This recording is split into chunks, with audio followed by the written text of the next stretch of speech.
2. The Moon, AD 2044.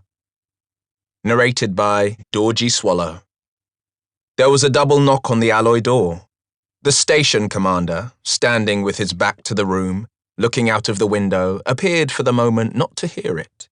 Then he turned, just as the knock was repeated. "Come in," he said in a flat, unwelcoming tone. The woman who entered was tall, well-built, and aged about 30. Her looks were a trifle austere, but softened slightly by the curls of her short, light brown hair. Her most striking feature was her soft, blue-grey eyes. They were beautiful, and intelligent too. "Good morning, Commander," she said in a brisk, formal voice. He waited until the door had latched, then, "You'll probably be ostracized," he told her. She shook her head slightly.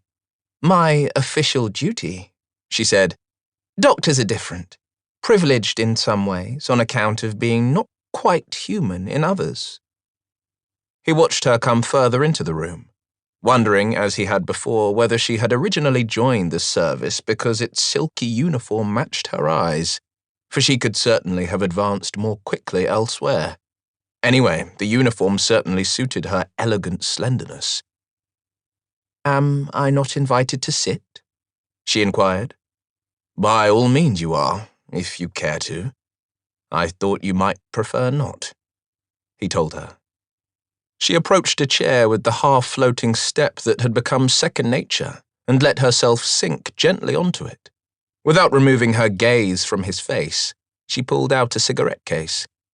"Sorry," he said, and held the box from the desk towards her. She took one, let him light it for her, and blew the smoke out in a leisurely way. "Well, what is it?" he asked, with a touch of irritation. Still looking at him steadily, she said, "You know well enough what it is, Michael. It is that this will not do." He frowned. "Ellen, I'll be glad if you'll keep out of it. If there is one person on this station who is not directly involved, it is you." "Nonsense, Michael. There is not one person, but it is just because I am the least involved that I have come to talk to you. Somebody has to talk to you. You can't afford just to let the pressure go on rising while you stay in here, like Achilles sulking in his tent." "A poor simile, Ellen. I have not quarrelled with my leader. It is the rest who have quarrelled with theirs, with me." "That's not the way they see it, Michael." He turned and walked over to the window again. Standing there, with his face pale in the bright earth light, he said, "I know what they are thinking. They've shown it plainly enough. There is a pane of ice between us. The station commander is now a pariah. All the old scores have come up to the surface. I am Troon's son, the man who got there by easy preferment, for the same reason I'm still here at the age of 50, 5 years over the usual grounding age, and keeping younger men from promotion. I'm known to be in bad with half a dozen politicians and much of the top brass in the space house. Not to be trusted in my judgment because I'm an enthusiast, i.e. a man with a one-track mind. Would have been thrown out years ago if they had dared to face the outcry. Troon's son, again. And now there's this." "Michael," she said calmly, "just why are you letting this get you down? What's behind it?" He looked hard at her for a moment before he said, with a touch of suspicion, "What do you mean?" "Simply what I say. What is behind this uncharacteristic outburst? You are perfectly well aware that if you had not earned your rank, you would not be here. You'd have been harmlessly stowed away at a desk somewhere years ago. As for the rest, well, it's mostly true, but the self-pity angle isn't like you. You could simply have cashed in and lain back comfortably for life on the strength of being Troon's son, but you didn't. You took the name he left you into your hand, and you deliberately used it for a weapon.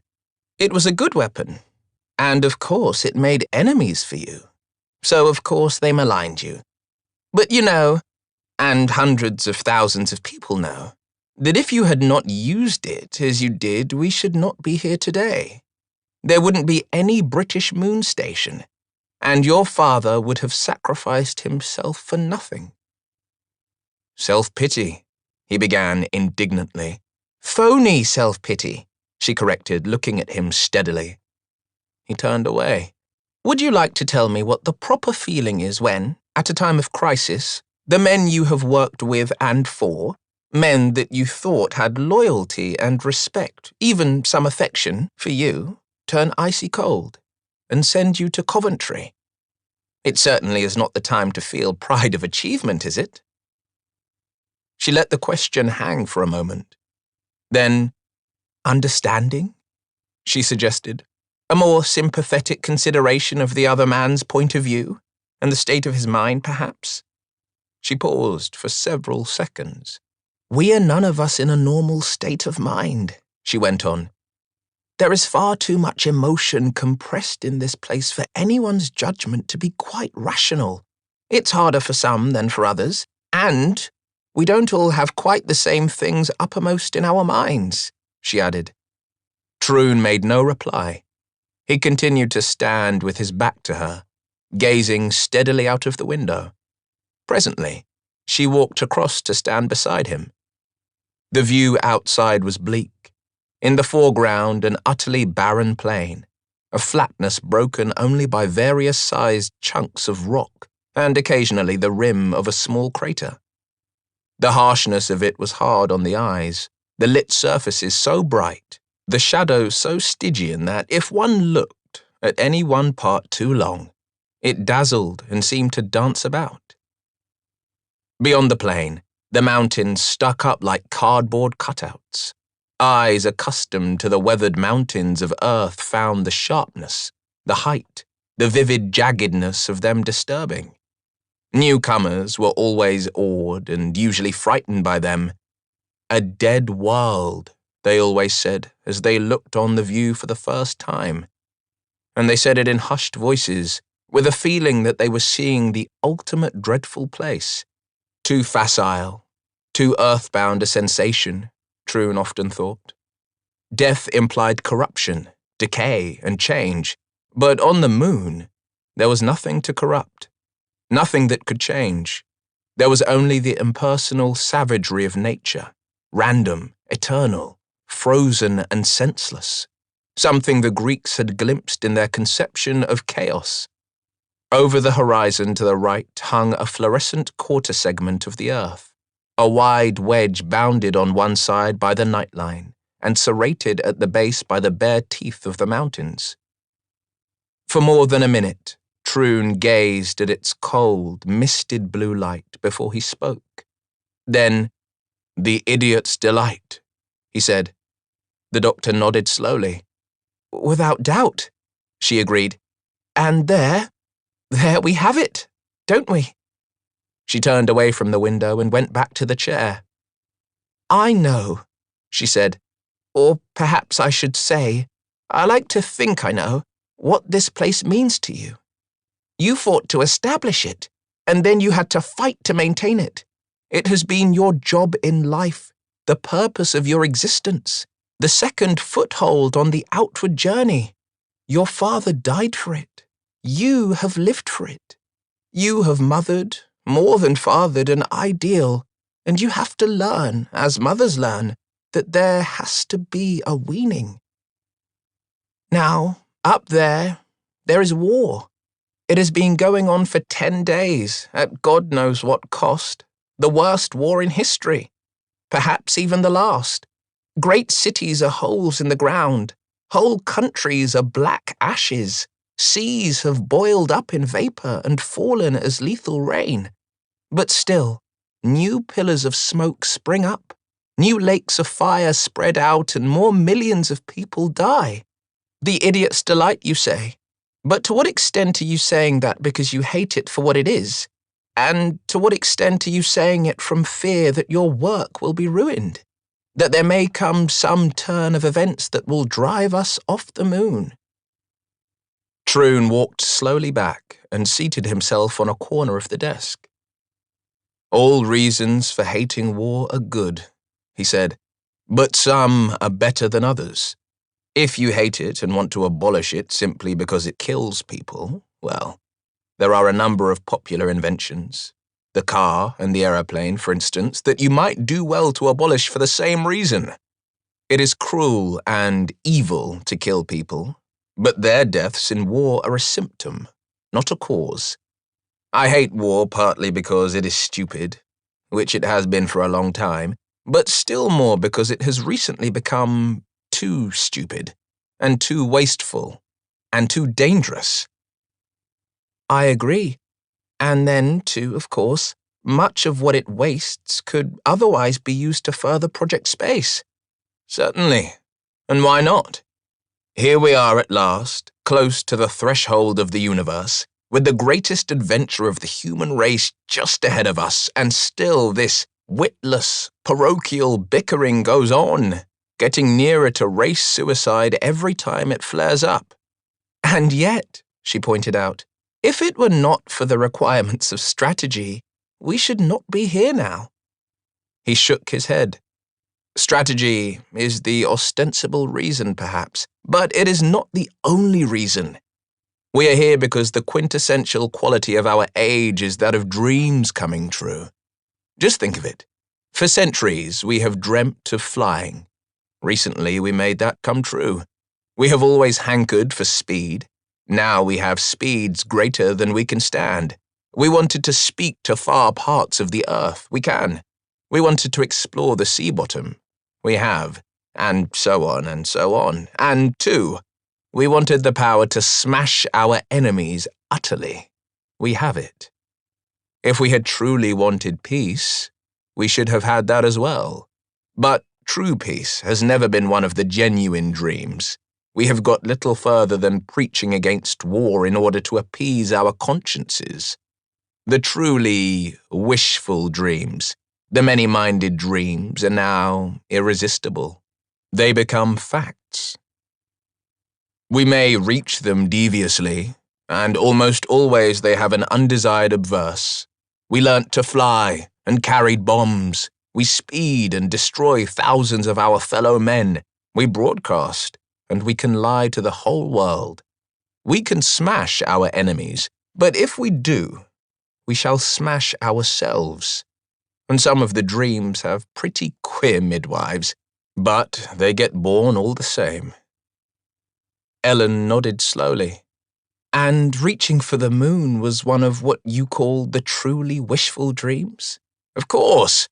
For the moon, first, and then, one day, for the stars. This is a realization. But there, he pointed out of the window at the earth.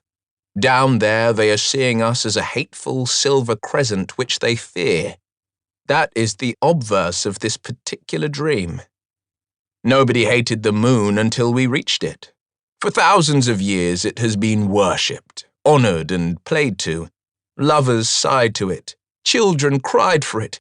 It was Isis and Diana. It was Selene, kissing her sleeping Endymion. And now we have identified it with Shiva, the destroyer. So they are hating it now, because of us, and well, they may. We have violated an ancient mystery, shattered an infinite serenity, trampled down antique myths and smeared its face with blood. That is the obverse, ugly and ignoble. Yet it is better that it should have been done at this cost than that it should not have been done at all. Most births are painful, and none are pretty. You're very eloquent, said the doctor, a little wondering. Aren't you, on your own subject? But would you be telling me, in an elaborate way, that the end justifies the means? I am not interested in justifying.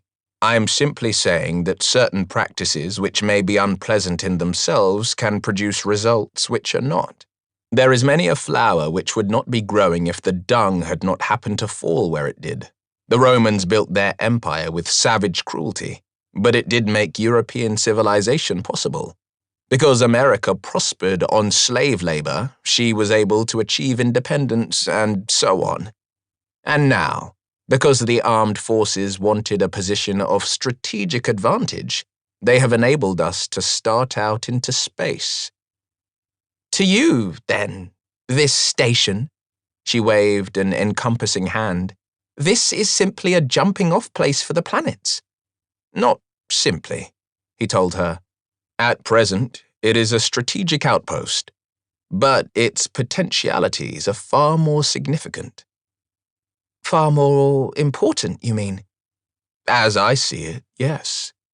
The doctor lit a cigarette and considered in silence for a few moments. Then she said, There seems to me very little doubt that most people here have a pretty accurate idea of your scale of values, Michael. It would not be news to you, I suppose. That with the exception of 3 or 4, and the astronomical section, which is starry-eyed anyway, almost nobody shares them. It would not, he said. It has not been for years, but it is only lately that it has become a matter of uncomfortable importance. Even so, millions of people can be wrong, and often have been. She nodded and went on equably. Well, suppose we take a look at it from their point of view. All the people here volunteered and were posted here as a garrison. They did not, and they do not, consider it primarily as a jumping-off place, though I suppose some of them think it may become that one day. Now, at this moment, they are seeing it as what it was established to be, a bombardment station, a strategic position from which a missile can be placed within a 5-mile circle drawn anywhere on Earth. That, they say, and quite truly say, is the reason for the station's existence, and the purpose for which it is equipped. It was built, just as the other moon stations were built, to be a threat. It was hoped that they would never be used, simply because the knowledge of their existence would be an incentive to keep the peace. Well, that hope has been wiped out. God knows who or what really started this war, but it has come. And what happened? The Russian station launched a salvo of missiles. The American station began pumping out systematic bombardment. The moon, in fact, went into action. But what part did the British station play in this action? It sent off just 3 medium-weight missiles. The American station spotted that Russian freighter rocket coming in and got it with a light missile. The Russian station, and, by the look of it, one of the Russian satellites, thereupon hammered the American station, which erupted missiles for a time, both local and earthward bound, and then, suddenly, went quiet. The Russian station kept on sending missiles at intervals for a time, then it, too, went quiet. And what were we doing while all this was going on? We were sending off 3 more medium-sized missiles. And since the Russian station stopped, we have contributed another 3. 9 medium-sized missiles, our part in the war to date. Meanwhile, the real war goes on up there. And what's happening in it? Nobody knows. 1 minute's news is corrected or denied a few minutes later. There's propaganda to hearten, propaganda to dishearten. There's wishful thinking, obvious lying, clever lying, incoherence and hysteria. There may even be a few grains of truth somewhere, but nobody knows which they are. All we do know for sure is that the 2 greatest powers there have ever been are out to destroy one another with every weapon they possess. Hundreds of cities and towns must have vanished, and all the people in them. Whole continents are being scorched and ruined. Is either side winning? Can either side win? Will there be anything left? What has happened to our own country and our homes? We don't know. And we do nothing. We just sit out here and look at the earth, all calm and pearly blue, and wonder hour after hour, day after day now, what horrors are going on under the clouds. Thinking about our families and friends and what may have happened to them. The wonder to me is that so few of us, as yet, have cracked up. But I warn you, professionally, that if things go on like this, more of us will before long. Of course the men brood and become more desperate and rebellious as it goes on. Of course they ask themselves what we are here for at all, if not to be used. Why have we not fired our big missiles? Perhaps they would not count a great deal in the scale of things, but they'd be something. We'd be doing what we can. They were the reason we were sent here, so why haven't we fired them? Why didn't we fire them at the beginning, when they would have had the most effect? The other stations did.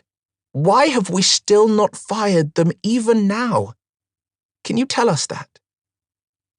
She ended, looking at him steadily. He looked back at her just as steadily. I don't plan strategy, he said. It is not my job to understand top-level decisions. I'm here to carry out the orders I receive. A very proper reply, Station Commander, commented the doctor, and went on waiting. He did not amplify, and she found the continuation thrown back on her. They tell me, she observed, that we have something like 70 major missiles with atomic warheads. It has frequently been pointed out that the earlier the big blows fall, the more effective they are in destroying the enemy's potential and in preventing retaliation. The aim, in fact, is the quick knockout. But there our missiles still rest, unused even now. Their use, Troon pointed out again, is not for us here to decide.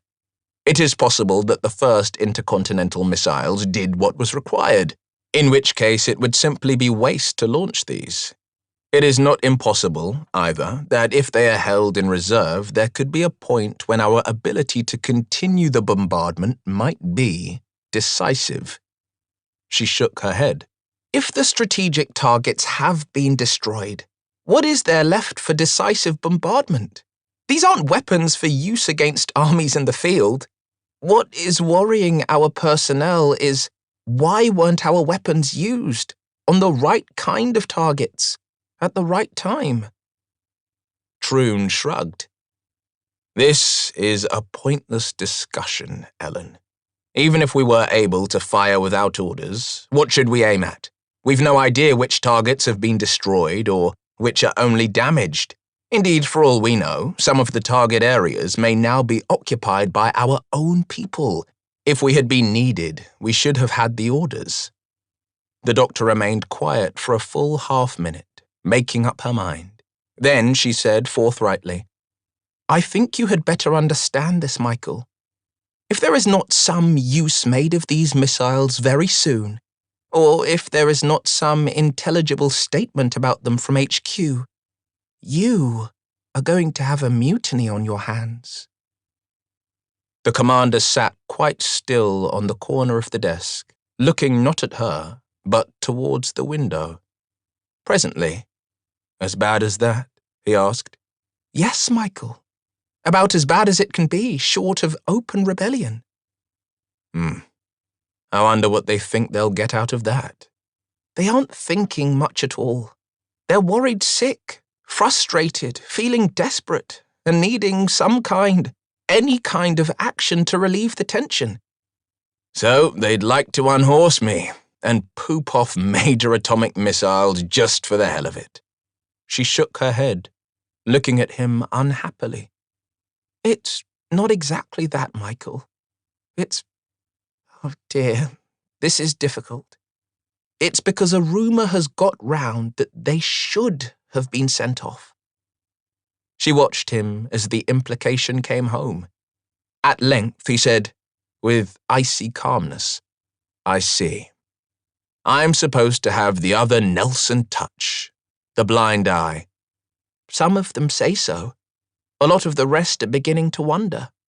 There has to be a reason. Even a command officer must be supposed to have a motive for dereliction of duty amounting to high treason. Of course, Michael. Well, I'd better have it. What is it? Ellen took a deep breath. It's this.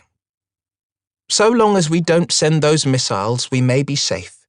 Once we do start sending them, we'll probably bring down retaliation, either from the Russian station, if it still exists, or from one of their satellites. Our 9 medium missiles haven't been a serious matter. Not serious enough to justify them into provoking us to use our heavies, but if we do start to use the major ones, it will almost certainly mean the end of this station. Your own view of the primary importance of the station is well known. You admitted it to me just now. So, you see, a motive can be made to appear. The American station has almost certainly gone, possibly the Russian too. If we go as well, there will no longer be anyone on what you call the threshold of the universe. But if we were able somehow to ride out the war, we should be in the sole possession of the moon, and still on the threshold, shouldn't we? Yes, you make the motive quite uncomfortably clear, he told her. But an ambition is not necessarily an obsession, you know. This is a closed community, in a high state of nervous tension. He thought for some moments. Then, can you predict? Will it produce a revolution or a mass rising? He asked her. A revolution, she said, without hesitation. Your officers will arrest you, once they have plucked up the courage. That could take a day or 2 yet. It is a pretty grim step, especially when the CO happens to be a popular figure too. She shrugged her shoulders. I must think, he said. He went round behind the desk and sat down, resting his elbows on it. The room became as quiet as the construction of the station permitted while he considered behind closed eyes. After several minutes, he opened them. If they should arrest me, he said, their next move must be to search the message files. A, to justify themselves by finding evidence against me, and B, to find out what the orders were and whether they can still be carried out. When they discover that, except for 3 sets of 3 medium missiles, no launching orders have been received, there will be a panic. Such of my officers as may have been persuaded into this will be utterly shattered.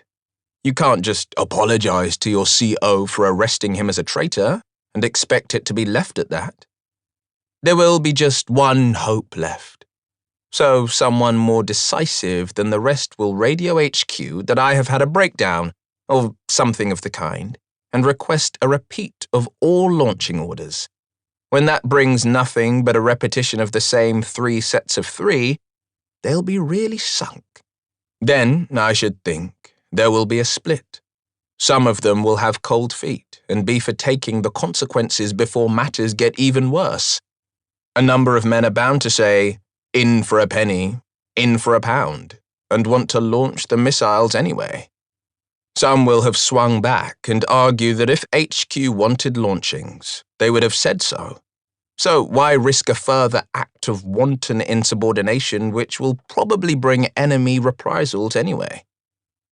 Even if good sense and cold feet were to win, and I should be released, I should have lost much of my authority and prestige, and there would be a very, very sticky situation all the way round. On the whole, I think it would be easier for everyone if I were to swallow my pride and discourage my arrest by anticipating their second move. He paused, contemplating the doctor. As you know, Ellen, it is not a habit of mine to reflect aloud in this manner, but I think it would do no harm if some idea of the probable results of my arrest were to filter round. Don't you agree? She nodded without speaking. He got up from the desk. I shall now send for Sub-Commander Reeves, and I think we will have Sub-Commander Calmore as well, and explain to them with as little loss of face as possible that, the chances of war being what they are, and the chances of leakage now being nil, I am lifting security on messages received. This is being done in order that all senior officers may fully acquaint themselves with the situation, in readiness for any emergency.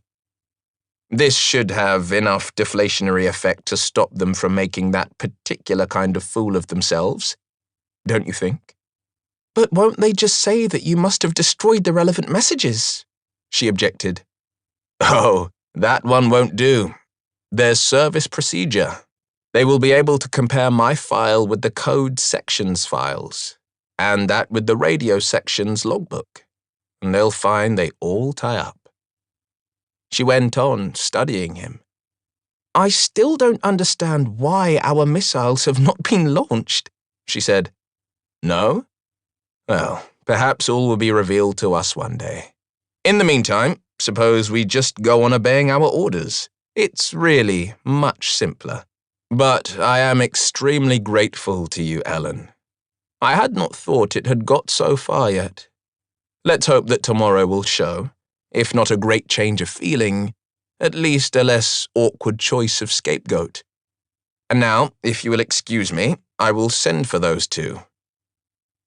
As the door closed behind her, he continued to stare at it for fully a minute. Then he flipped over a switch and requested the presence of his subcommanders. With the interview over, Troon allowed a few minutes for the officers to get clear. They had gone off looking a little winded, one carrying the message file, the other his signed authority of access to the code files in a bemused way. Then, feeling the need for a change, he too left his room and made his way to the entrance port. In the dressing room, the man on duty jumped to his feet and saluted. "Carry on, Hughes," Troon told him. "I'm going outside for an hour or so." "Yes, sir," said the man. He sat down and resumed work on the suit he was servicing. Troon lifted his own scarlet pressure suit from its pegs and inspected it carefully. Satisfied, he shed his uniform jacket and trousers and got into it. He carried out the routine checks and test. Finally, he switched on the radio and got an acknowledgement from the girl at the main instrument desk. He told her that he would be available for urgent calls only. When he spoke again, his voice reached the duty man from a loudspeaker on the wall. The man got up and moved to the door of the smaller, two-man airlock. "An hour, you said, sir?" he inquired. "Make it an hour and 10 minutes, Troon told him. "Yes, sir." The man set the hand of the reminder dial 70 minutes ahead of the clock. If the station commander had not returned, or had failed to notify an extension by then, the rescue squad would automatically be summoned. The duty man operated the lock, and presently Troon was outside, a vivid splash of color in the monochrome landscape, the only moving thing in the whole wilderness. He set off southward, with the curious lilting moonstep which long service had made second nature. At half a mile or so, he paused, and made a show of inspecting one or two of the missile pits there. They were, as they were intended to be, almost invisible. The top of each shaft had a cover of stiff fiber which matched the color of the ground about it. A scatter of sand and stones on top made it difficult to detect, even at a few yards. He pottered from one to another for a few minutes, and then stood looking back at the station. It was dwarfed and made toy-like by the mountains behind it. The radar and radio towers, and the sun bowls looking like huge artificial flowers on the top of their masts, gave a rough scale, but for them it would have been difficult to judge whether the station itself was the size of a half-inflated balloon or half a puffball. It was hard to appreciate that the main body was 120 yards in diameter at ground level until one looked at the corridors connecting it with the smaller storage domes and remembered that the roofs of those corridors were 4 feet above one's head. Troon continued to regard it for some moments. Then he turned around, pursued a zigzag course between the missile pits, and when he was hidden from the station by a rocky outcrop, sat down. There he leaned back and, in such modified comfort as the suit allowed, contemplated the prospect dominated by the bright segment of Earth, and also the shape of the future in a world ruined by war, All his life, and for the matter of that, all his father's life too, the possibility of such a war had lurked in the background. Sometimes it had seemed imminent, but there had been rapprochement. Then again, it had seemed inevitable, but in one way or another it had been avoided. Again and again the tensions had increased and relaxed. There had been conferences, concessions, compromises, bluffs, crises, and occasional panic moves. But through them all, the taper had somehow been kept at a safe distance from the touch-hole. 3 years ago, when he had once more, and certainly for the last time, managed to stave off grounding, he had felt an increased sense of imminence. It was difficult to be sure that the placidity of his spells on the moon did not give a distorted impression that life at home was becoming more febrile and exhausting each leave, but of one thing he was convinced.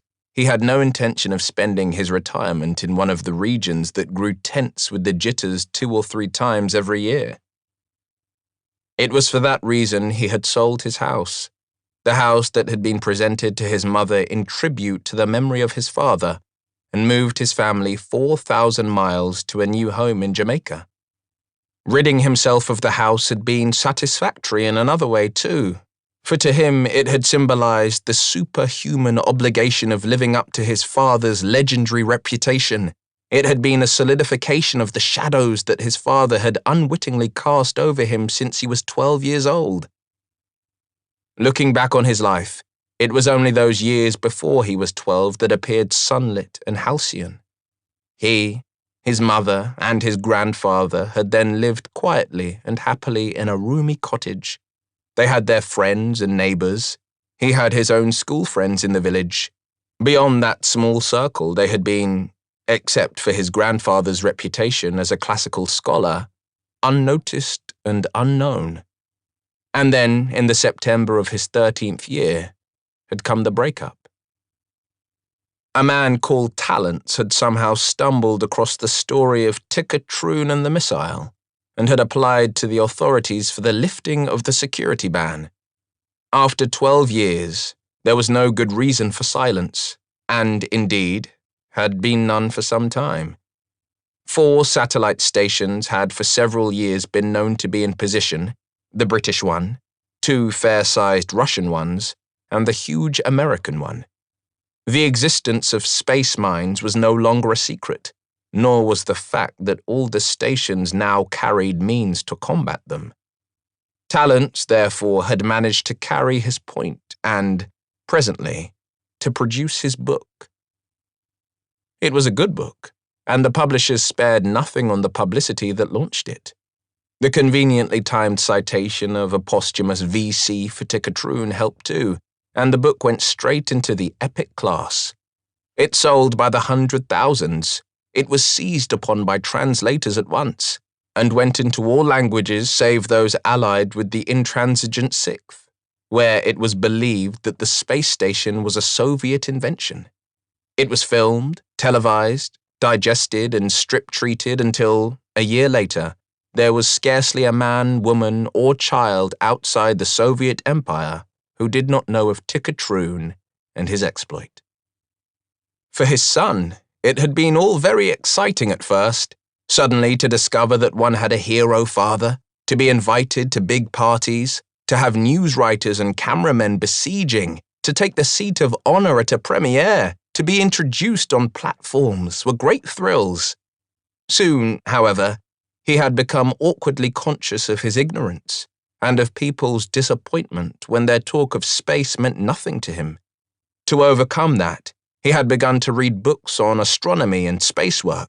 In them, he learnt that his grandfather had not been fully informative in teaching him that the Pleiades were the 7 daughters of Atlas, that Venus emerged from the sea, that Orion was the great hunter who met his match in Diana. And as he read, he too had seemed to hear the far gnat voices cry, star to faint star across the sky. The excitement of being a public figure had soon worn off. The sense of being watched became distasteful. The feeling that he was expected to be exceptional weighed upon him at school. and only slightly less when he went up to Oxford. The house that his mother had accepted with a feeling of reluctant obligation never had the quality of home that there had been in the cottage. His mother seemed to be forever socially busy now. His new interests were not shared by his grandfather. It seemed impossible to remain unreminded for an hour that he was the son of Troon, and that was rather like finding one had Sir Francis Drake, Lord Nelson, or the National Gallery for a father. His discovered fascination with the problems of space made it worse, as if a part of him had turned traitor and conspired to draw him away from his old interests and deeper into his father's shadow. He had tried hard to retain the belief that Phoebus Apollo was more interesting than Phoebus, the eye of heaven, that Mars, as the alias of the roughneck son of Zeus and Hera, had more significance than Mars, the nearest and potentially most attainable of the planets, that Aristotle, the peripatetic, was of more importance than the crater on the moon that had been named after him, but in vain. An unquenchable curiosity had sprung alight in his mind, and presently he had been forced to admit that though his father's qualities might be beyond him, he had certainly inherited his one passionate interest. With that once decided, he had been willing to set about using his name to further it, and he had entered the service. He had at first used it quite diffidently. He did not seek publicity, that was not necessary, but neither did he shun it any longer. He avoided the cheaply sensational, but he was not unaware that more restrained publicity was gradually building him into a somebody in the public mind. When the press asked for his opinion on spatial questions, he gave it, with careful consideration, and he was in a strong enough position to cause trouble over any misrepresentations. He adopted a deliberate policy, and, little by little, by the time he was 25, he had built the space hero's son into the ordinary man's oracle on space. He did not do it without arousing jealousies, but his popular position was solid, his discretion carefully judged. He was known to work hard. He saw to it that his service record was good. He knew that his opinions had started to carry weight. Troon's first brush with the politicians had followed the announcement, a premature announcement, in point of fact, that the Russians were about to set up a moon station. The immediate effect of this was that the Americans, who had gotten into the habit of regarding the moon as a piece of US bespoken real estate that they would get around to developing when they were ready, were shocked into intense activity. The press wanted, as usual, to know Lieutenant Troon's views on the situation. He had them ready, and they made their first appearance in a responsible Sunday newspaper with an influential circulation. He was well aware of the situation. A moon station was not a thing that could be set up for just a few £1,000,000. It could not but entail an expenditure that the government would be alarmed to contemplate, and he knew that the official policy would be to discourage any suggestion of a British moon station as a frivolous and profligate project, minimizing or brushing aside all arguments in its favor. In his short article, Troon had mentioned the advantages to strategy and to science, but had dwelt chiefly upon prestige. Failure to establish such a station would be a turning point in British policy.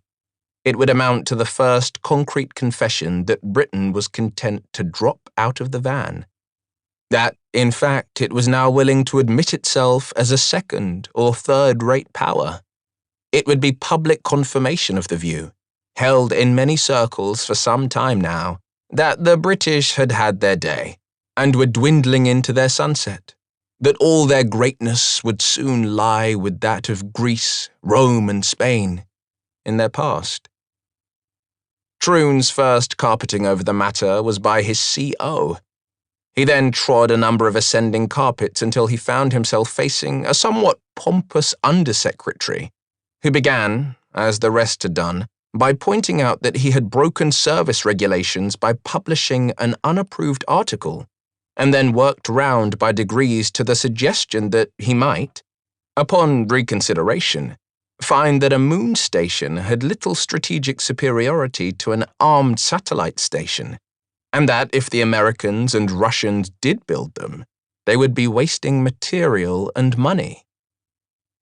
Moreover, I am able to tell you confidentially, the Undersecretary had added, that this is also the view of the American authorities themselves. Indeed, sir, said Troon. In that case, it seems odd that they should be doing it. They would not be, I assure you. But for the Russians, clearly the moon cannot be left entirely to Russian exploitation. So, as the Americans can afford to do it, they are doing it in spite of their views on its worth. And since they are, it is not necessary for us to do so. You think, sir, that it will do us no harm to be seen standing on American feet instead of on our own in this enterprise? Young man, said the Undersecretary severely, there are many pretensions which are not worth the price they would exact. You have been unpatriotic enough to suggest in print that our sun is setting.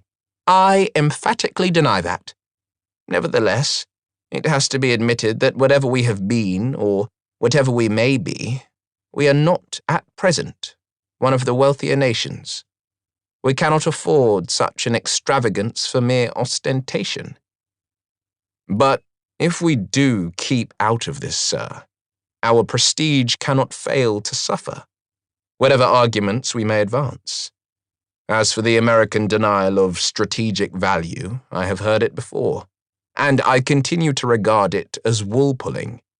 A moon station would be far less vulnerable and could mount vastly greater firepower than any satellite station. The Undersecretary's manner had become cold. My information does not support that statement, nor does the policy of the government. I must therefore request you. Troon had heard him out politely and patiently. He knew, and he was sure that the Undersecretary must know too, that the damage already done to the declared policy was considerable. There would be a campaign for a moon station, certainly, even if he were publicly to reverse his views, or even if he were to remain silent. The newspapers would enjoy tilting at those who had brought pressure to bear on him. He had only to behave circumspectly for a few weeks while the campaign gathered force, to refuse to give opinions where he had been ready to give them before, and, perhaps, look a little rueful in his silence. There would have been a campaign in some of the popular papers in any case. The main effect of his making his views known early was that in the public mind he appeared as the moon station's most important advocate. In a few weeks, feeling among the electors had become clear enough to worry the government and produce a rather more conciliatory tone. It was conceded that a British moon station might be considered, if the estimates were satisfactory. The prodigious size of the estimates which were produced, however, came as a shock which sharpened the divided opinions. At this point, the Americans took a kindly hand. They had apparently changed their views on the value of the moon stations, and, having done so, felt that it would be advantageous for the West to have 2 such stations to the rivals' 1.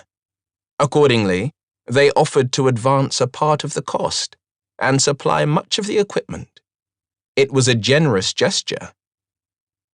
Good old Uncle Sam, said Troon when the offer was announced. Still the genial patron with 2 left feet? He was right. There was a considerable body of opinion to demand. Whose moon station is this supposed to be anyway?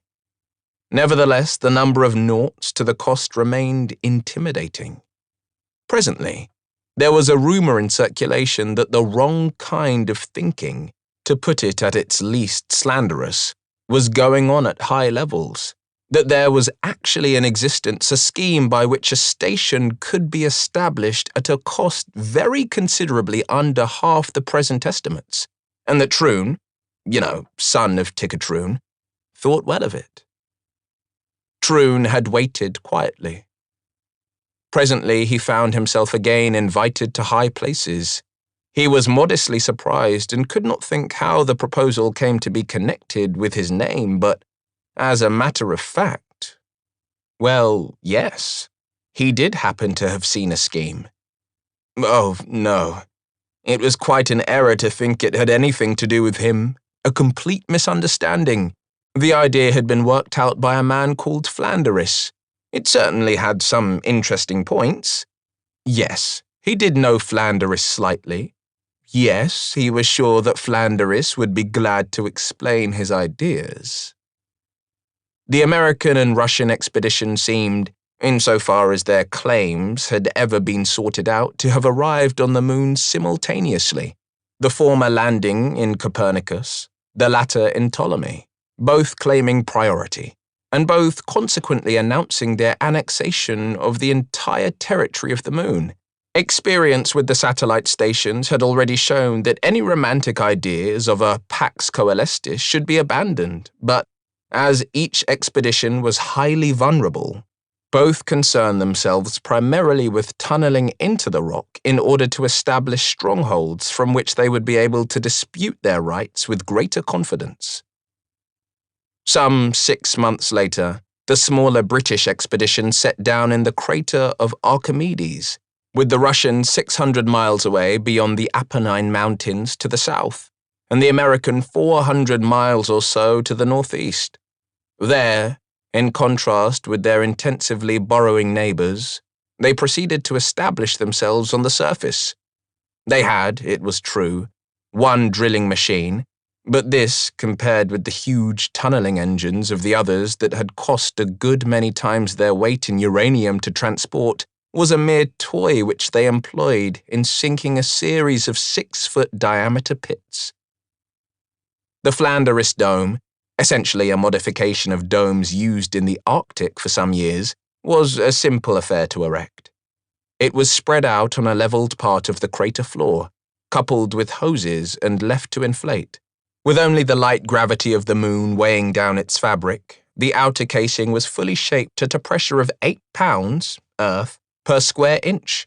At 15, it was perfectly taut. Then the contents of the various rockets and containers went into it through the airlocks, or the annuli.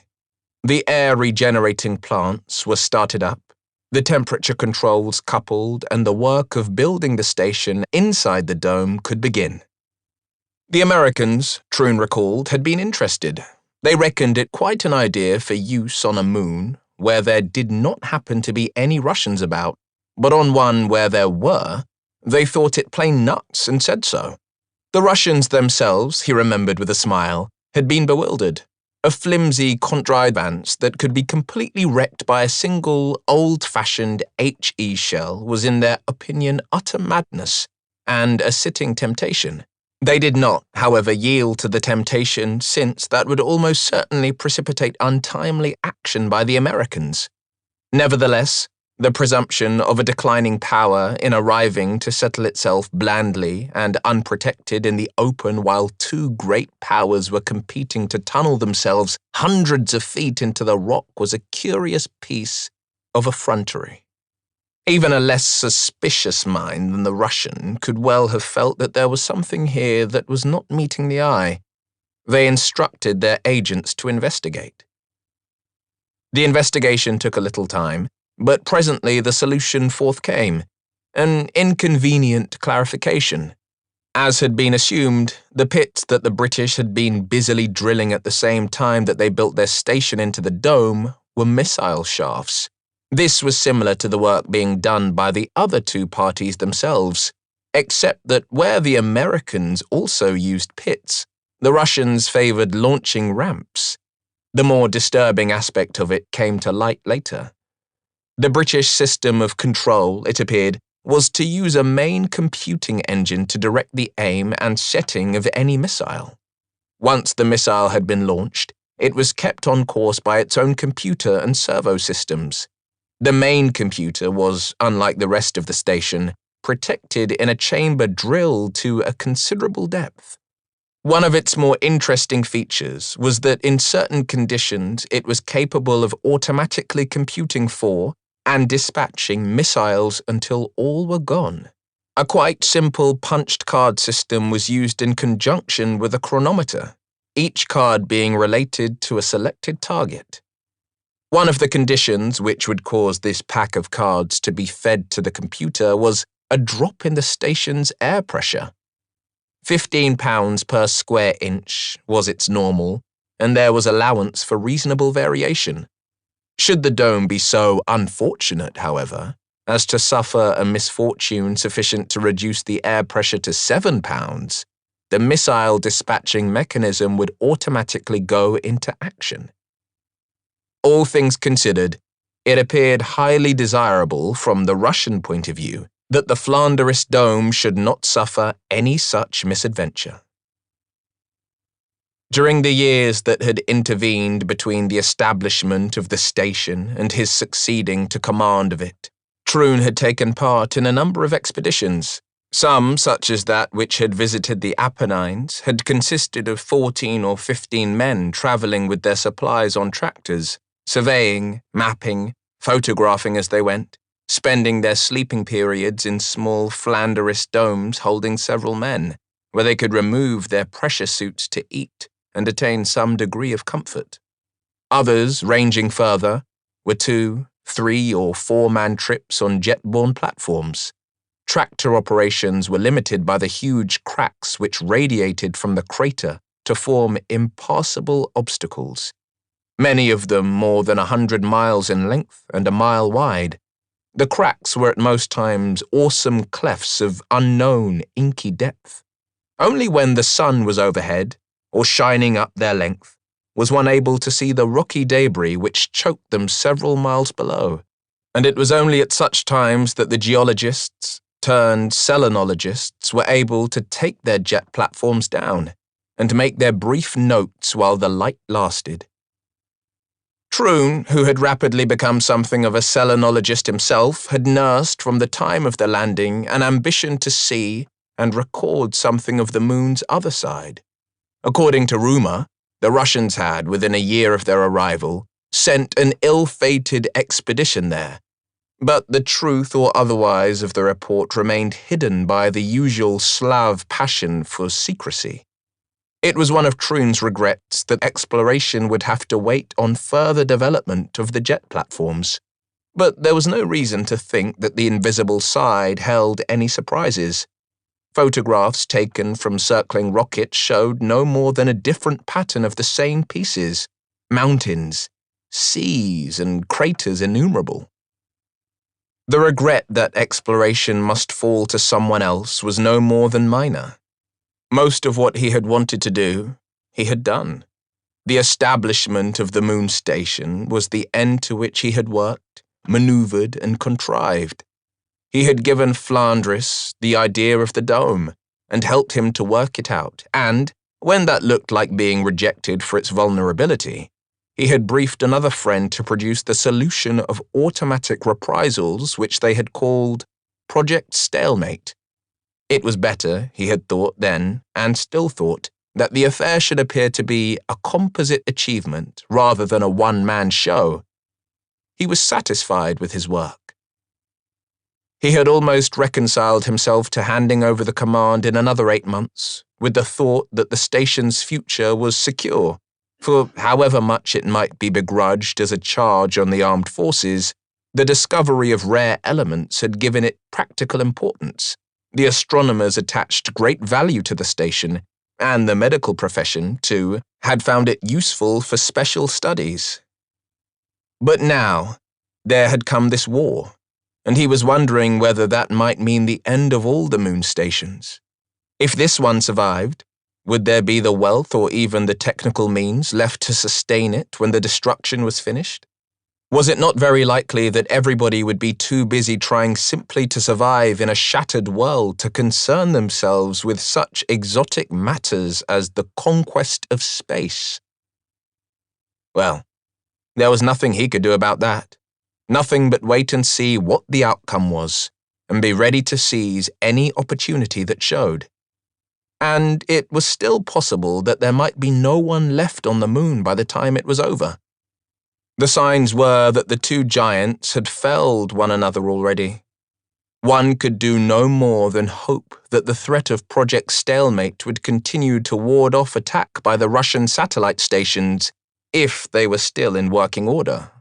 After all, the descent of some 70 fission and fission-fusion bombs on one's country would seem, even though that country was spread over 1/6 of the habitable globe, to be a heavy price to pay for the destruction of one small moon station. Yes, given luck and some sense of relative values in the enemy's mind, the British moon station still had quite a chance of survival. Troon got up and walked out from behind the rock. He stood for some moments, a lone scarlet figure in the black and white desert, looking at his moon station. Then, picking his path carefully between the missile pits, he made his unhurried way back to it. At the end of dinner, he asked if he might have the pleasure of the doctor's company at coffee in his office. Looking at her over the rim of his cup, he said, "It would seem to have worked." She regarded him quizzically through her cigarette smoke. "Yes, indeed," she agreed, "like a very hungry bacteriophage. I felt as if I were watching a film speeded up to twice natural pace." She paused and then added, "Of course, I am not familiar with the usual reactions of commanding officers who have been suspected of treason and stood in some danger of lynching, but one would not have been surprised at a little more, perturbation?" Troon grinned, a bit short on self-respect. He shook his head. "This is a funny place, Ellen. When you have been here a little longer, your own sense of values will seem a little less settled." "I have suspected that already." "But you still need to get the measure of it. My immediate predecessor once said, 'When I am on this singularly unheavenly cinder, I make it an invariable rule to assume that the emotional content of any situation is 75% above par.' I don't know how he arrived at the 75, but the principle is entirely right. You know, you yourself weren't far off sharing the general opinion this morning. It gave you a sense of the dramatic, an angle for the feeling of tension, and helped to relieve the boredom of the place. You would not have felt like that at home, and I should not have behaved as I did at home. But here, the occasions for standing firm and for bending are different. Technically, I am the CO, with all the authority of the crown behind me, and because of that, we preserve certain forms. In practice, my job is more like a patriarch's. Sometimes rank and regulations have to be invoked, but we find it better to use them as little as we can." "I have noticed that too," she agreed. "We realized when we came here that there would be particular problems, but we could not foresee all of them.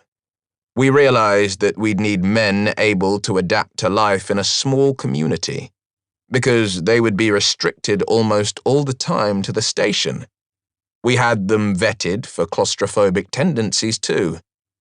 But it did not occur to anyone that, out here, they would have to contend with claustrophobia and agoraphobia at the same time. Yet it is so.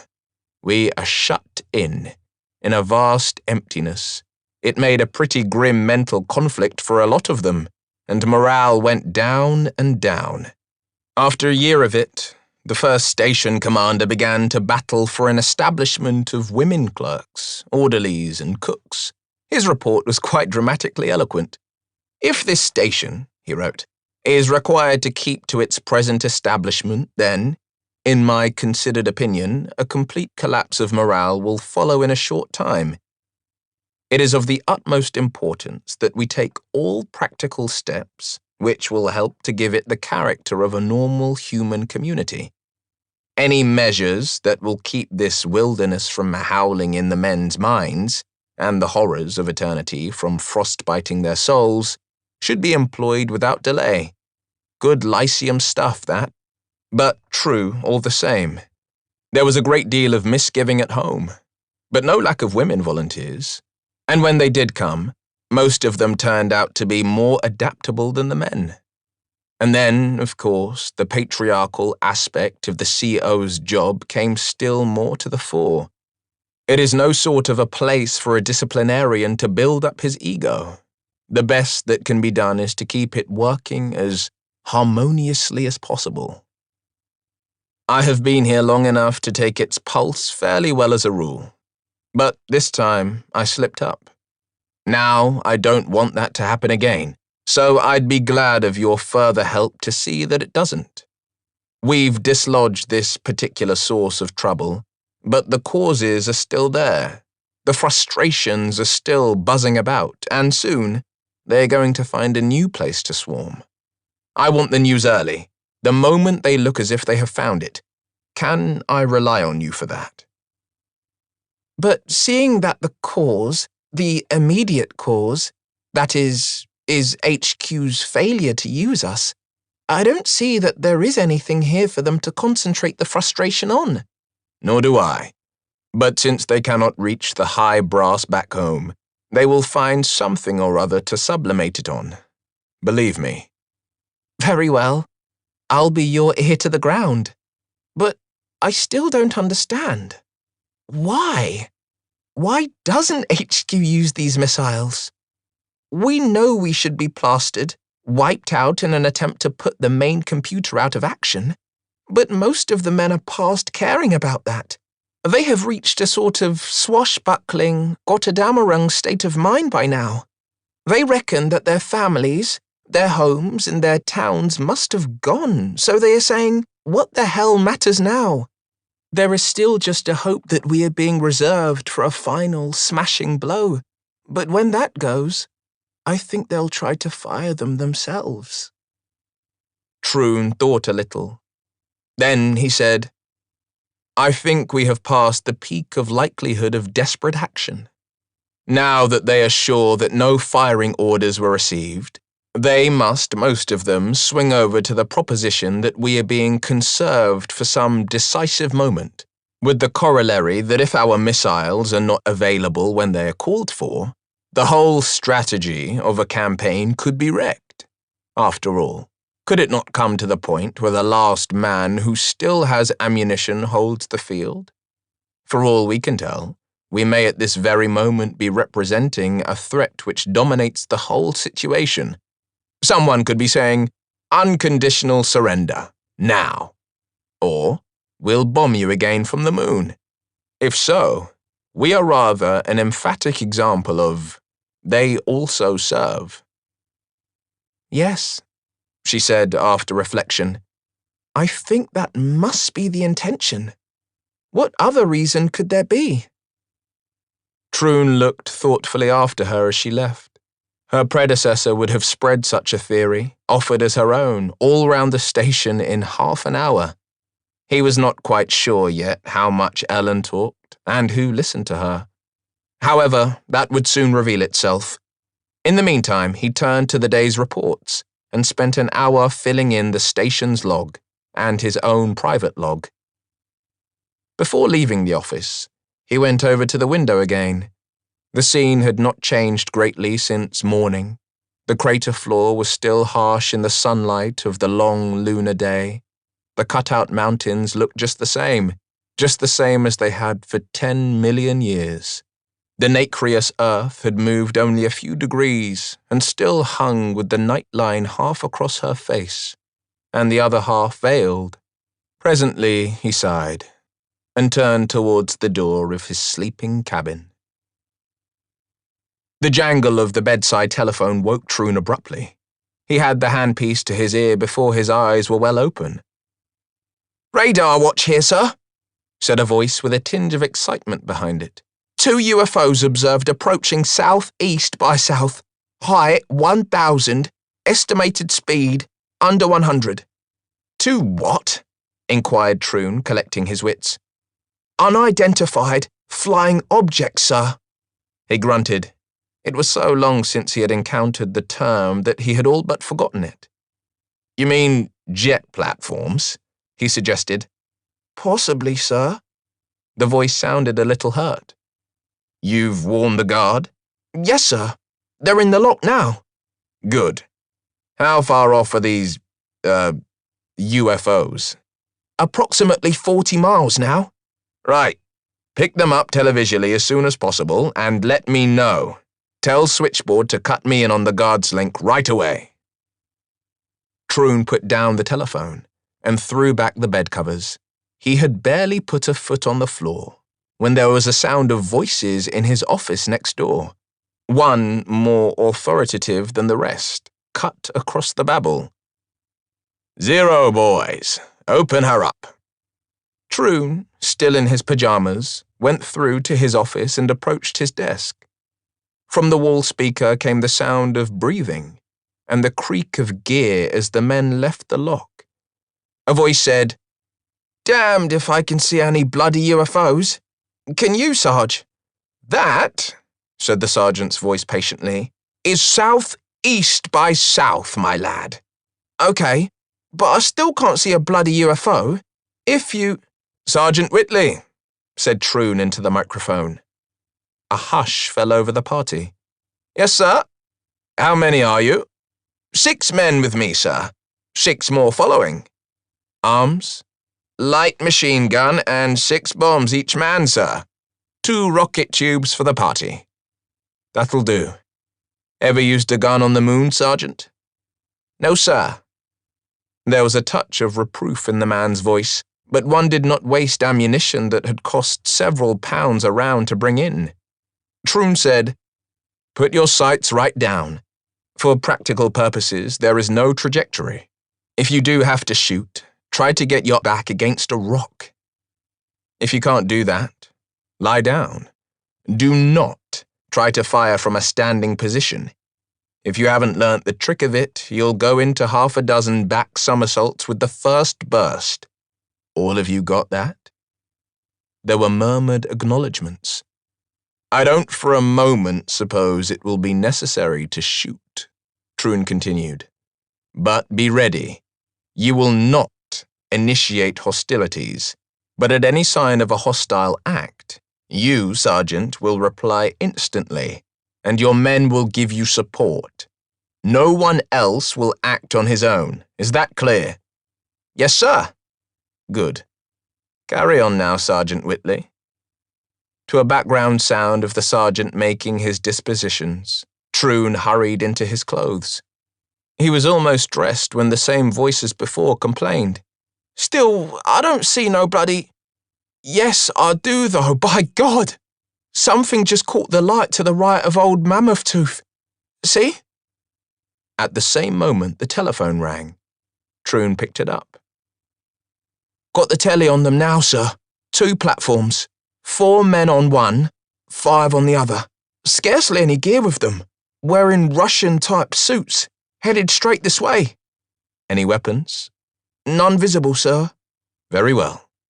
Inform the guard.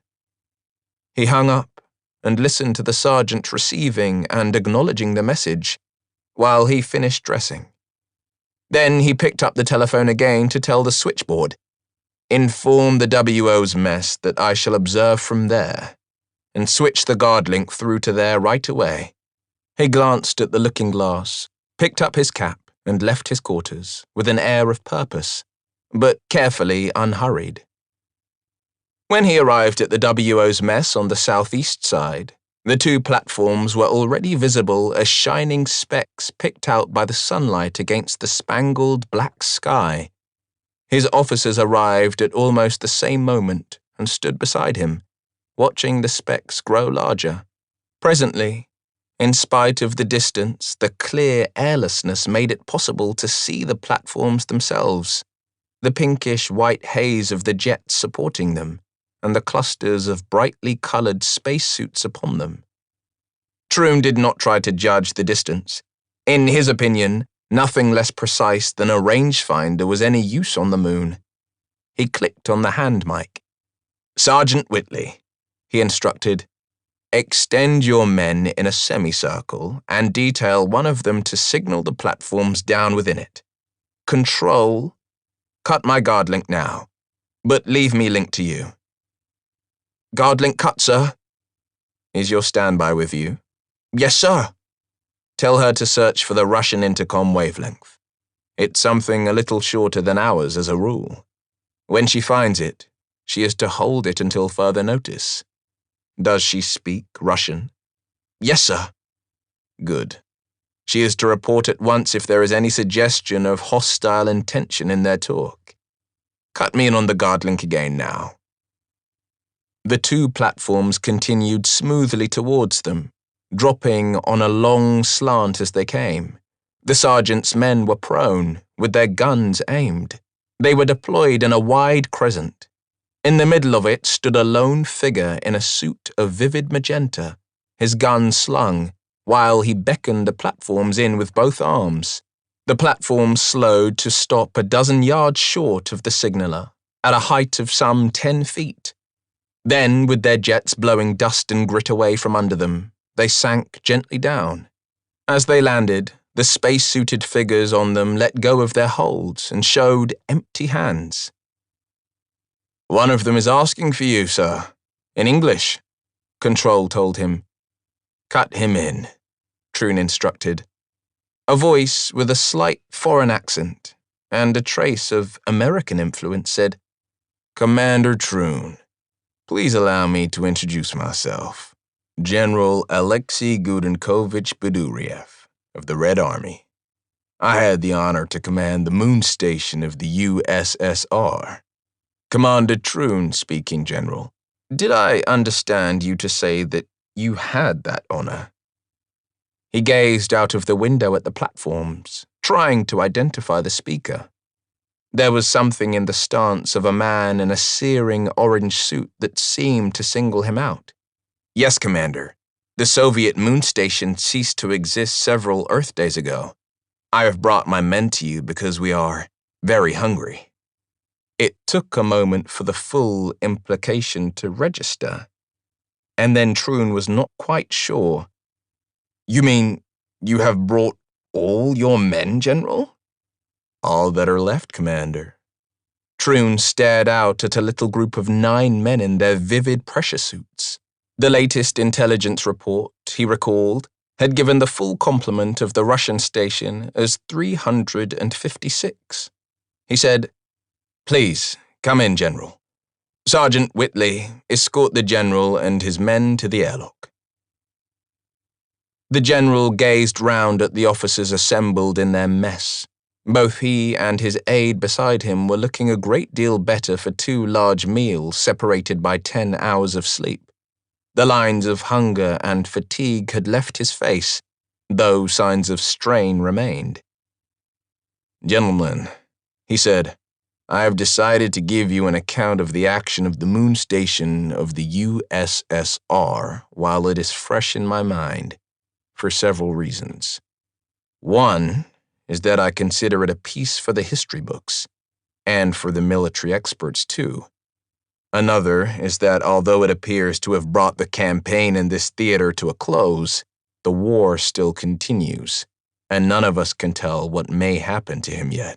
With this in mind, your commander has pointed out that knowledge carried in a number of heads has a better chance of survival than if it is restricted to 2 or 3, and suggested that I, who am in a better position to give the account than anyone else, should speak to you collectively.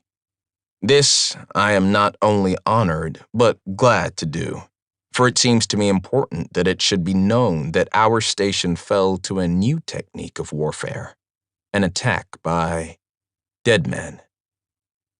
He paused to regard the faces about him, and then went on. What you call, in English, the booby trap, something which is set to operate after a man has left it, or is dead. A kind of blind vengeance by which he hopes to do some damage still. That is nothing new. It is, one would imagine, as old as war itself, but a means by which dead men can not only launch but press home an attack. That, I think, is new indeed. Nor do I yet see where such a development may lead. He paused again, and remained so long looking at the table in front of him that some of his audience fidgeted. The movement caught his attention, and he looked up. I will start by saying that, To the best of my knowledge, all life that still exists upon the moon is now gathered here, in your dome. Now, how did this come about? You are no doubt aware in outline of the first stages. We in the American station opened our bombardment simultaneously. Neither of us attacked the other. Our orders were to disregard the American station and give priority to launching our earthbound missiles. I have no doubt that their orders were similarly to disregard us. This situation persisted until, of our heavy missiles, only the strategic reserve remained. It might well have continued longer had not the Americans, with a light missile, destroyed our incoming supply rocket. Upon this, I requested and received permission to attack the American station, for we had a second supply rocket already on the way and hoped to save it from the same fate. As you know, the use of heavy ground-to-ground missiles is not practicable here, nor would any attempt to use our small reserve for such a purpose have been permitted. We therefore retaliated with light missiles on high-angle setting to clear the mountains round the Copernicus crater. Again, as you will know, the low gravity here gives a wide margin of error for such an attempt, and our missiles were ineffective. The Americans attempted to reply with similar missiles, and they, too, were highly inaccurate. There was slight damage to one of our launching ramps, but no more. Then, one of our satellite stations, which chanced to be in a favorable position, dispatched 2 heavy missiles. The first they reported as being 2 miles off target. For the second, they claimed a direct hit. This would seem to be a valid claim, for the American station ceased at once to communicate, and has shown no sign of life since. A reprisal attack on our own station from the American satellite was to be expected, and it came in the form of 1 heavy missile which landed within a mile of us. Our chief damage was fractures in the walls of the upper chambers, causing a considerable air leakage.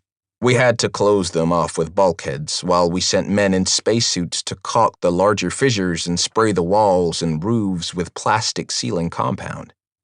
The area of damage was extensive, and the work was hampered by falls from the roof, so that I decided to remain incommunicado in the hope of attracting no more missiles until we stopped the leaks. It was to be hoped, too, that now the satellites had been brought into the action, ours might succeed in crippling the American with their wasps by the time we had made good. Wasps? Somebody interrupted. You haven't heard of them? I'm surprised. However, it can do no harm now. They are very small missiles, used in a spread-out flock. A satellite can easily meet 1 or several ordinary missiles with counter-missiles and explode them at a safe distance. But with missiles that come to the attack like a shoal of fish, defense is difficult, and some will always get through, or so it is claimed. And did they, General? Troon asked. He gave no indication of knowing that the British satellite, which his father had helped to construct, was disabled, and nothing had been heard from the American satellite since the second day of hostilities. The general shook his head. I cannot say. By the time we had our leaks repaired and our mast up again, there was a message from HQ saying that it had lost touch with our satellites. His earlier formality had ceased, and he went on more easily, as a man telling his story.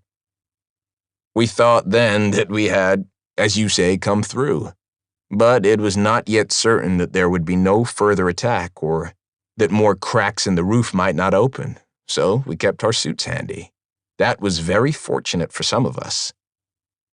5 Earth days ago, that is 4 whole days after the American station was hit, the man on television watch thought he caught a glimpse of something moving among the rocks on the crater floor to the north of us. It seemed improbable, but he held the masthead scanner on the area, and presently he caught another movement, something swiftly crossing a gap between 2 rocks, and he reported it. The duty officer watched too, and soon he also caught a snatch of movement. but it occurred too rapidly for him to be sure what it was. They switched in a telephoto lens, but it reduced the field of view and showed them nothing but rocks. So they went back to the normal lens just in time to see what looked like a smooth rock appear from the cover of one of the ordinary jagged rock and slither behind another. At this point, the duty officer reported to me, and I went down to join them in the main control chamber. Viewing conditions were difficult on account of the crosslight. The dawn had only begun the previous Earth day, so that the shadows gave dark bars of cover, but anything that moved in the sunlight also threw a long shadow to catch the eye. After a few minutes watching, I had to agree that something, though I could not distinguish what, was moving out there, apparently in sharp, sudden dashes. Once, it paused in the open. We hurriedly cut in the telephoto lens again, but before we could focus, the thing had flashed away and become invisible in a dark patch. We alerted the guard to stand by with rocket tubes and went on watching. The thing kept on dodging about, suddenly shooting out of a black shadow, or from behind a rock and vanishing again. There was no doubt that it was gradually coming closer, but it seemed in no hurry to reach us. Somebody said, "I think there must be two of them. The appearances and disappearances were so erratic that we could not be sure." We tried radar on it, but at that angle and among so much broken rock, it was practically useless. We could only wait for the thing to reach more open ground and show itself more clearly. Then there was report from the guard of another moving object, somewhat further west. We turned the scanner that way and observed that there was indeed a similar something there that dodged about among the rocks and shadows in the same unidentifiable way. Over an hour went by before the first of them reached the more open ground at a range of 11 kilometers from us. But even then it was some time before we could get a real idea of it, for it was too small on the normal lens to show detail, and too erratic for the telephoto to follow it. Before long, however, there were 3 of the things all skirmishing wildly about the crater floor with sudden rushes forward, sideways, any direction, even back, and never staying still long enough for us to make them out clearly in the crosslight. If our armament had included short-range bombardment missiles, we should have used them at the first sighting. But they were not a weapon that had seemed reasonable equipment for a moon station, and we could only wait for the things to come within practicable range of the portable rocket tubes. Meanwhile, they continued to dash hither and thither, zigzagging madly about the crater floor. It was uncanny. They made us think of huge spiders rushing back and forth, but they never froze as spiders do. Their pauses were no more than momentary, and then they were off again, and one never could tell which way it would be. They must have been traveling quite 30 or 40 meters to make an advance of 1 meter, and they were in an extended line so that we could only get one, or perhaps for a moment 2 of them, on the screen at the same time. However, during the time it took them to cover the next 2 kilos, we were able to get better views and impressions of them. In appearance, they were simple. Take an egg, pull it out to double its length, and that is the shape of the body. Put long axles through it near the ends, and fasten tall, wide-tired wheels on them, tall enough to give it a good ground clearance. Mount the wheels so that they have 180 degrees of traverse, that is, so that the treads can be turned parallel with the lines of the axle, whether the wheels themselves are before or behind the axle, and you have this machine. It can move in any direction or spin in one spot if you want it to. Not perhaps very difficult once you have thought of the idea. Give it a motor in each wheel and an electric control to keep it from hitting obstacles. That is not very difficult either. What is not so clear is how you direct it. It was not very clearly by dead reckoning. We thought it might be responding to our radio, or to the rotation of our radar scanner, or to the movements of our television pickup. But we tested all those, and even switched off our screen for some minutes. But the guard outside reported no effect, nor was it detecting and seeking any of our electric motors. We stopped every one of them for a full minute, without any result. It was just possible that the things were picking up an emanation from our power pile, but that was well shielded, and we already had decoy radiators to deflect any missiles that might try that. I myself think it probable that they were able to detect and respond to the inevitable slight rise of temperature in the station area.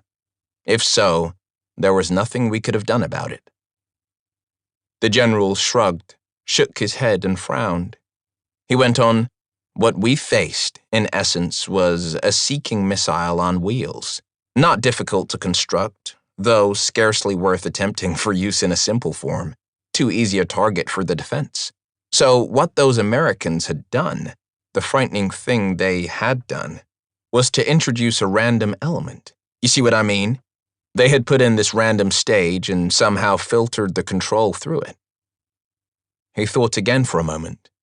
"Machines do not live, so they cannot be intelligent.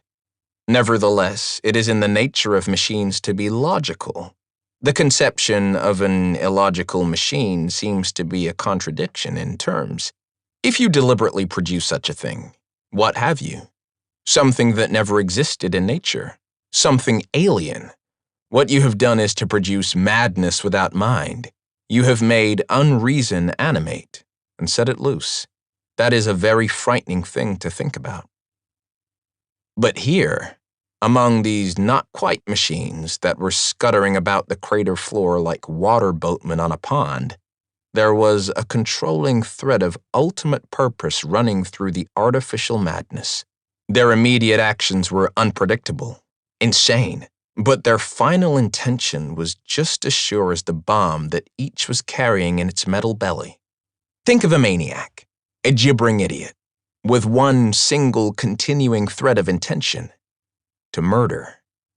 That is what those machines were, and they kept on coming with short, or very short, or not so short, crazy rushes. They darted and dodged forward, sideways, backwards, obliquely, straight, or in a curve. One never knew which would be next, only that, after a dozen moves, they would be just a little closer. Our rocket men opened fire at about 5 kilos. A sheer waste, of course. One could as well have hoped to hit a fly on the wing with a pea shooter. Mines might have stopped them, if they did not have detectors. But who would have sanctioned the use of valuable rocket space to bring mines to the moon? All our men could do was to hope for a lucky shot. Occasionally, one of them would be hidden for a moment or two by the burst of an explosion, but it always reappeared out of the dust, dodging as crazily as ever. Our eyes and heads ached with the strain of trying to follow them on the screen and to detect some pattern in their movements. I'm sure myself that no pattern existed. At 3 kilos, the men were doing no better with their shooting and were starting to show signs of panic. I decided that at 2 kilos, we would withdraw the men and get them below. The things kept on coming, as madly as ever. I tell you, I have never seen anything that frightened me more. There was the dervish-like quality of the random madness, and yet the known deadly purpose. And all the time, there was the suggestion of huge, scuttering insects so that it was difficult not to think of them as being in some alien way alive. Some of the rocket bursts did succeed in peppering them with fragments now and then, but they were not harmed. As they approached the 2 kilo line, I told Colonel Zinacek here to withdraw the patrol. He picked up the microphone to speak, and at that moment, one of the things hit a rocket bomb. We saw it run right into the bomb. The explosion threw it off the ground, and it came down on its back. The diameter of the wheels was large enough to allow it to run upside down. It actually began to do so, but then there was a great glare, and the screen went blank. Even at our depth, the floor of the chamber lifted under us, and cracks ran up 2 of the walls. I switched on the general address system. It was still live, but I could not tell how much of the station it was reaching. I gave orders for everyone to put on spacesuits and stand by for further instructions. One could hope that the explosion of one machine might have set off the others, but we could not tell. They might have been shielded at the moment, or even if they were not, either or both of them might have survived. Without air, there is not the usual kind of blast and pressure wave. There is flying debris, of course, but what else? So little work has been done on the precise effects of explosions here.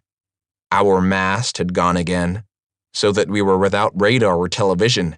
We had no means of telling whether the danger was over, or whether the machines were still scurrying about the crater floor like mad spiders, still working closer. If they were, we reckoned that it should take them about 35 minutes to reach us at their former rate. No half hour in my life has been as long as that one. Once we had our helmets on and the intercoms were working, we did our best to learn what the damage was. It appeared to be fairly extensive in the upper levels, for there were few replies from there. I ordered all who could to make their way down to the lowest levels and to stay there. Then there was absolutely nothing we could do but wait and wait, wondering if the things were indeed still skirmishing outside, and watching the minute hand crawl round. It took them, exactly 31 minutes. The whole place bounced and threw me off my feet.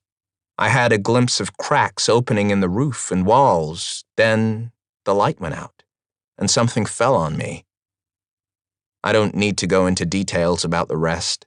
4 of us in the control chamber were left alive, and 5 in the level immediately above. None of us would have survived had the rock had earth weight, nor should we have been able to shift it to clear a way to the emergency exit. Even so, it took us 4 Earth days to dig our way through the collapsed passages. All the station's air was gone, of course, and we had to do it on dead men's air bottles and emergency rations, as long as the rations lasted, and with 1 2-man inflatable chamber between us to eat in. The emergency exit was, of course, at some distance from the main entrance, but even so, a part of the roof of the terminal chamber had fallen in and wrecked one of the platforms there. Fortunately, the other 2 were scarcely damaged. The outer doors of the airlock were at the base of a cliff, and though the cliff itself had been a shield from the direct force of the explosion, a quantity of debris had fallen in front of the doors so that we had to blast them open. That gave us a big enough opening to sail the platforms through and avoid any radioactive contamination, and, I think, by reason of the airlock's position, any serious exposure to radiation ourselves.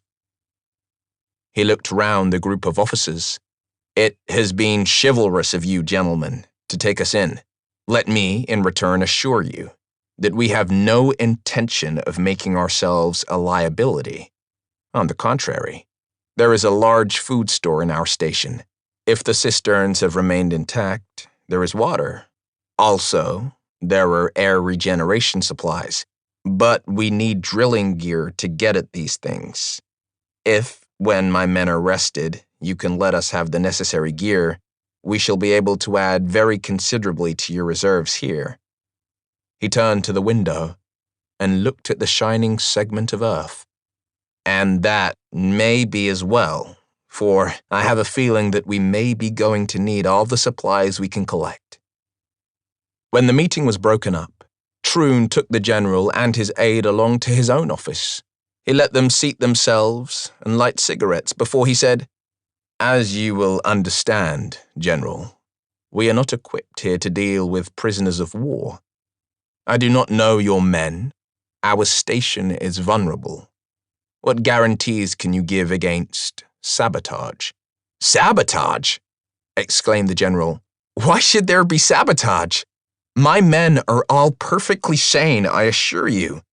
They are as well aware as I am that if anything should happen to this station, it must be the end of all of us. But might there not be one? well, let us call him a selflessly patriotic man who might consider it his duty to wreck this station even at the cost of his own life. I think not. My command was staffed by picked, intelligent men. They are well aware that no one is going to win this war now, so that the object has become to survive it. But, General, are you not overlooking the fact that we here are still a fighting unit, the only one left in this theater of war? The General's eyebrows rose a little. He pondered Troon for a moment, and then smiled slightly. I see. I have been a little puzzled. Your officers are still under that impression? Troon leaned forward to tap his cigarette ash into a tray. Perhaps I don't quite understand you, General. Don't you, Commander? I am speaking of your value as a fighting unit. Their eyes met steadily for some seconds. Troon shrugged. How high would you place our value as a fighting unit, General? General Beduriev shook his head gently. Not very high, I am afraid, Commander, he said, and then, with a touch of apology in his manner, continued. Before the last attack on our station, you had dispatched 9 medium missiles. I do not know whether you have fired any more since then. Therefore, the total striking power at your disposal may be either 3 medium missiles or none at all. Troon turned and looked out of the window towards the camouflaged missile pits. His voice shook a little as he asked, May I inquire how long you have known this, General? Gently, the General said, About 6 months. Troon put his hand over his eyes. For a minute or two, no one spoke. At length, the General said, Will you permit me to extend my sincere congratulations, Commander Troon? You must have played it magnificently. Troon, looking up, saw that he was genuine. I shall have to tell them now, he said. It's going to hurt their pride. They thought of everything but that. It would, I think, be better to tell them now, agreed Beduriev. But it is not necessary for them to know that we knew. Thank you, General. That will at least do something to diminish the farcical element for them. Do not take it too hard, Commander. Bluff and counter-bluff are, after all, an important part of strategy, and to have maintained such a bluff as that for almost 20 years is, if I may say so, masterly. I have been told that our people simply refuse to believe our agents' first reports on it. Besides, what was their chief purpose here? Yours, mine, and the Americans? Not to make war. We were a threat which, it was hoped, would help to prevent war, and one fancies that all of us here did do something to postpone it. Once fighting was allowed to start, it could make really very little difference whether our missiles were added to the general destruction or not. We have all known in our hearts that this war, if it should come, would not be a kind that anyone could win. For my part, I was greatly relieved when I received this report on your armament. The thought that I might one day be required to destroy your quite defenseless station was not pleasant. And consider how it turns out.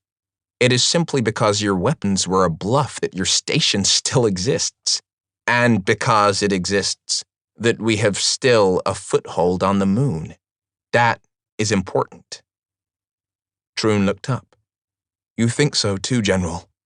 Not very many people do. There are not, at any time, many people who have, what do you call it in English? Divine discontent? Vision? Most men like to be settled among their familiar things with a notice on the door. Do not disturb. They would still have that notice hanging outside their caves if it were not for a few discontented men. Therefore, it is important that we are still here. Important that we do not lose our gains. You understand? Troon nodded. He smiled faintly. I understand, General. I understand very well. Why did I fight for a moon station? Why did I come here and stay here? to hold on to it so that one day I could say to a younger man, "Here it is. We've got you this far. Now go ahead. The stars are before you." Yes, I understand. But what I have had to wonder lately is whether the time will ever come for me to say it. General Baduriev nodded. He looked out, long and speculatively, at the pearl blue earth. Will there be any rocket ships left? Will there be anyone left to bring them? He murmured. Troon looked in the same direction. With the pale earth light shining in his face, he felt a sudden conviction. "They'll come," he said. "Some of them will hear the thin gnat voices crying. They'll have to come. And one day, they'll go on."